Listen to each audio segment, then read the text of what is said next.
કેમ છો? મજામાંની? આજના નવા વિડીયોની અંદર આજે આપણે સમજીશું પૂર્ણ ઘન સંખ્યા નહીં આપેલી હોય અને પૂર્ણ ઘન સંખ્યા બનાવવાની કઈ રીતે. તો જો એક નાનામાં નાની સંખ્યા લઈશું એને આપણે ગુણીશું પછી પૂર્ણ ઘન સંખ્યા બનાવીશું. તો વિડીયોને અંત સુધી બન્યા રહેજો તો આવડી જશે. તો ચાલો.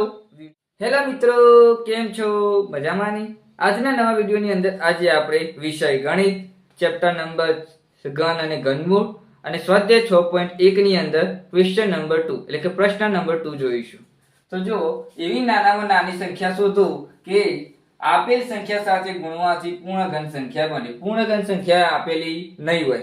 હવે ગયા વિડીયોની અંદર શું જોયું? પૂર્ણ ઘન સંખ્યા આપેલી હતી તો આપણે પૂર્ણ ઘન સંખ્યા લખતા હતા અને પૂર્ણ ઘન સંખ્યા નથી તો પૂર્ણ ઘન સંખ્યા નથી એવું લખતા હતા. હવે આપણે પૂર્ણ સંખ્યા નથી જ આપેલી, પૂર્ણ ઘન સંખ્યા નહીં જ આપેલી એટલે આપણે પૂર્ણ ઘન સંખ્યા બનાવવાની થશે.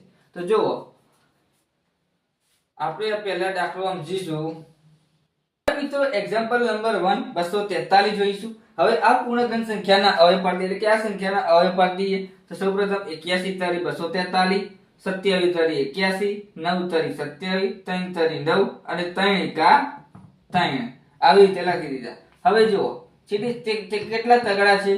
5 તગડા છે. તો પહેલા દર્શાવી દઈએ 3 ગુણ્યા 3 ગુણ્યા 3 ગુણ્યા 3 ગુણ્યા 3. હવે જુઓ આની પૂર્ણ ઘન સંખ્યા નથી, બધા જોઈ ચૂક્યા છીએ કે એક સંખ્યાનો 3 વખત ગુણાકાર થતો હોય તો પૂર્ણ ઘન સંખ્યા કહેવાય. આમાં એક સંખ્યાનો થાય છે, આ બાજુ થતો નથી તો પૂર્ણ ઘન સંખ્યા નથી, એ તો ખબર પડી ગઈ. હવે શું કરીશું? તો આપણે એવું લખીશું કે અવિભાજ્ય અવયવોની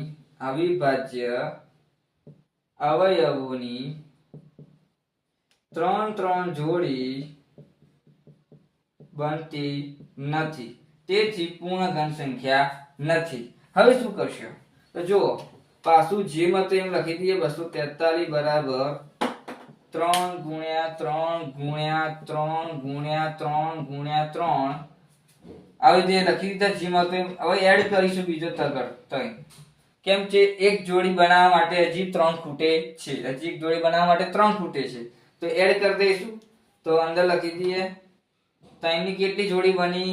2 જોડી બની. તો 3 ની 3 ઘાત ગુણ્યા 3 ની 3 ઘાત લખી દીધું. એ આપણે હતા, એ તો હતા જ, પણ આપણે 3 ઉમેર્યા ને તો 3 ને એડ કરી દઈશું એટલે થશે ગુણ્યા 3 કરીશું તો આપણને 729 મળશે. 729 બરાબર કેટલા મળ્યા? 3 ની 3 જોડી ગુણ્યા 3 ની 3. તો આપણે એવું કહી શકીએ પૂર્ણ ઘન સંખ્યા છે. આવું લખી દેવાનું. હવે બીજું એક્ઝામ્પલ જોઈએ. એક્ઝામ્પલ નંબર 2 જોઈશું. 72 એટલે કે 72. 72 ના આપણે હવે પાડી દીધા 36 ગુણ્યા 36 દુ 72, 18 દુ 36, 9 દુ 18, 3 તારી 9 અને 1 તારી 3.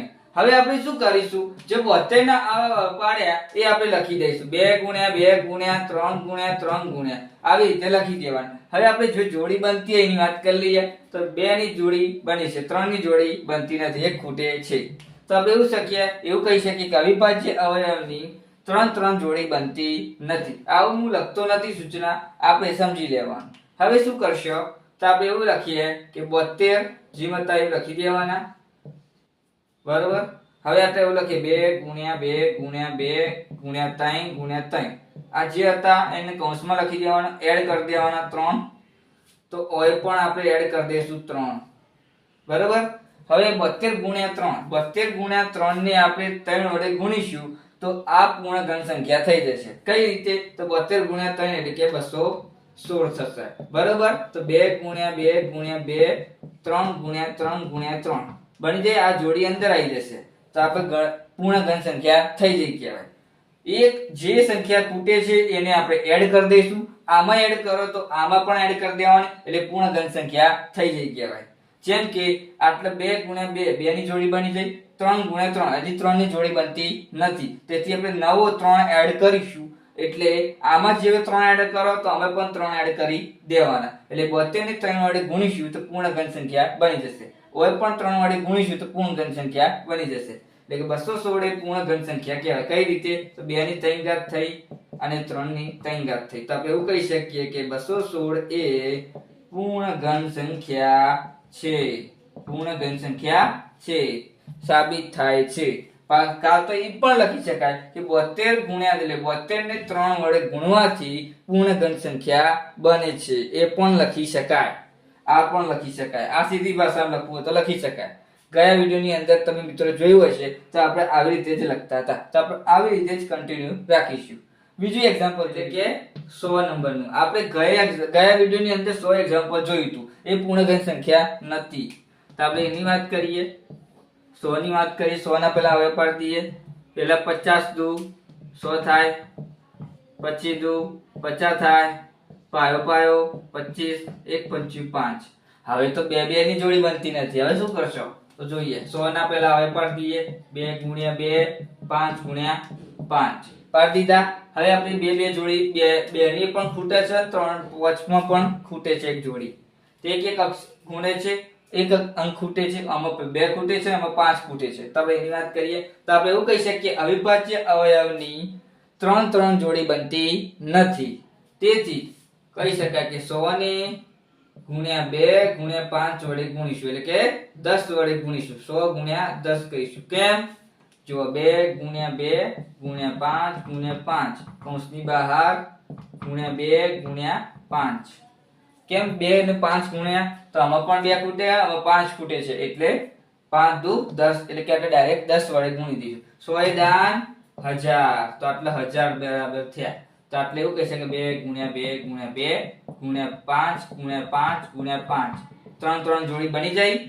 આ એન્ટર થઈ જાય અંદર, આ એડ થઈ જાય અંદર, બરોબર. તો એવું કહી શકીએ કે 2 ની 3 ઘાત 5 ની 3 ઘાત, એટલે કે આપણે કહી શકીએ કે 1000 એ પૂર્ણ ઘન સંખ્યા છે. પૂર્ણ ઘન સંખ્યા છે. તો 100 એ પૂર્ણ ઘન સંખ્યા કહેવાય. 100 ની આપણે 1000 બનાવી, એટલે કે 1000 એ પૂર્ણ ઘન સંખ્યા છે, એવું કહી શકાય. પૂર્ણ ઘન સંખ્યા નથી, પણ આપણે પૂર્ણ ઘન સંખ્યા બનાવી. કઈ રીતે? 100 ને આપણે 10 વડે ગુણ્યા, તેથી પૂર્ણ ઘન સંખ્યા બની, એમ પણ કહી શકાય. જે સંખ્યા પૂર્ણ ઘન સંખ્યા ના હોય એ સંખ્યાને પૂર્ણ ઘન સંખ્યા બનાવવાની. કઈ રીતે? તો જે સંખ્યા ખૂટતી હોય ને એ સંખ્યા વડે ગુણી દેવાના, જેમ કે આવી રીતે. હવે બીજું એક્ઝામ્પલ જોઈશું. તેના હવે પાડી દીધા, એને એવી રીતે લખી દઈએ 3 ગુણ્યા 3 ગુણ્યા 3 ગુણ્યા 5 ગુણ્યા 5. હવે કઈ સંખ્યા ખૂટે છે? 5 નંબરની. કઈ રીતે? તો અવિભાજ્ય અવયવની 3 જોડી બનતી નથી, એવું લખી દેવાના આપણા સૂચના. પછી શું કરવાનું? 675 એમને એમ લખી દેવાના, બરાબર. આપણે 3 ને ગુણ્યા 3 ગુણ્યા 3 ગુણ્યા 5 ગુણ્યા 5 ને આપણે કૌંસની બહાર બીજા 5 એડ કરી દઈશું. કેમ કે 3 ની જોડી બનતી નથી, પણ આપણે બનાવવાની છે. તો 2 5 ની અંદર પણ એક 5 ખૂટે છે ને, તો એક 5 એડ કરી દઈશું. ઓય પણ 5 એડ કરી દઈશું, એ જોડી બનાવવાની છે.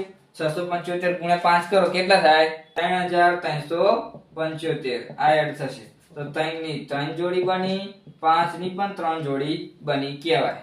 તો આપણે એવું કહી શકાય કે 3375 એ પૂર્ણ ઘન સંખ્યા છે, એવું કહી શકાય. તો આ સ્વાધ્યાય 6.1 ની અંદર ક્વેશ્ચન નંબર 2 ની અંદર આપણે આટલું સમજાવવાનું હતું કે પૂર્ણ ઘન સંખ્યા નહીં આપેલી હોય એને આપણે ગુણાકાર કરીને પૂર્ણ ઘન સંખ્યા બનાવવાની છે. તો આવી રીતે પૂર્ણ ઘન સંખ્યા બનાવવાની, કે નાનામાં નાની પૂર્ણ ઘન સંખ્યા બનાવીશું. પૂર્ણ ઘન સંખ્યા આપેલી નહીં હોય, પણ આપણે બનાવવાની છે, તો આવી રીતે બનાવવાની થશે. તો વિડીયો સારો લાગ્યો હોય મિત્રો, વિડીયો ગમ્યો હોય તો લાઈક આપી દેજો, સબસ્ક્રાઇબ કરી દેજો ચેનલને, અને કમેન્ટમાં જણાવજો કે વિડીયો કેવો લાગ્યો. તો વિડીયોને આપણે આટલી સુધી રાખીએ છીએ. વિડીયો ગમે તો લાઈક, શેર અને કોમેન્ટ કરીને જણાવો કે વિડીયો કેવો લાગ્યો. તો જય શ્રી રામ, જય સદીમાં.